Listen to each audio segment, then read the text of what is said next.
Um, what's your YouTube community experience been like? Like, when did you start reaching Mm, out to people to maybe collab, get new videos, meet people? What was that like? Because there yeah. was this one point in YouTube where collabs were the thing. Every people were just Mm, flying all over North America to yeah. appear in people's vlogs and this and that.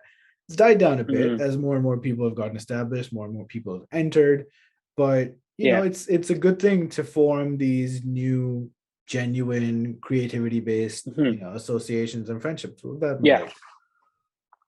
like? Yeah, like, I mean, I think it stems from the fact that YouTube is very isolating.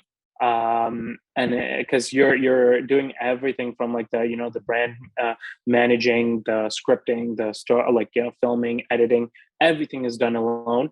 So it's very isolating. And I think that's why people love doing collabs.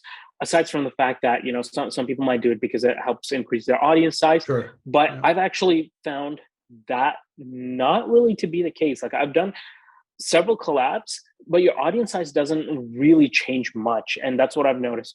Unless, of course, like if somebody like huge features you on their channel itself, but if even then, like, I mean, if it's like a small feature, unless they're actually like talking about you and you're like the focus of that video.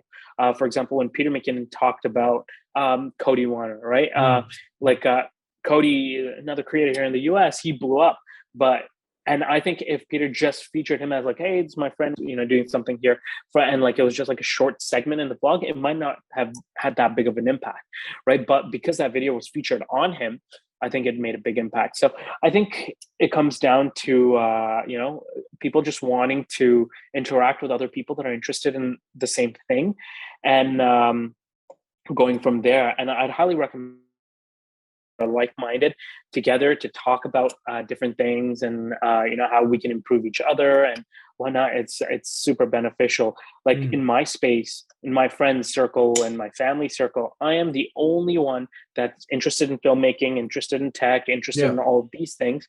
Nobody else is, right? So it's further isolating, because then it's like you just have nobody to talk to about this, right? Like, not even your friends. So that's when people, like, you start reaching out to like other people, right? And I found that really helps, because now a lot of my day spent talking to these other people. Even, for example, let's say I come up with a thumbnail, I'll send it to like my friend Canupsi, and I'll be like, hey man, I need help with this, like, what do you think of this? And then he'll be like, no, do this, and then we just talk about it, right? And it helps. Or like talking to somebody else about having a family and struggling on YouTube as well, Yeah. with like, how to be committed to both.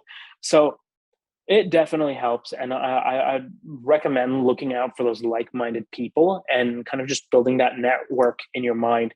And I think it also kind of ties back to what I mentioned at the start of this podcast, with the whole networking aspect of it. And I think that is always going to be the biggest thing when it comes to business, or even creative space, in the creator economy, or in any economy, is networking. It's like, if you can master down networking and helping build those networks of friends and people that are like-minded, I think you can accomplish a lot of things and build a solid audience. Mm.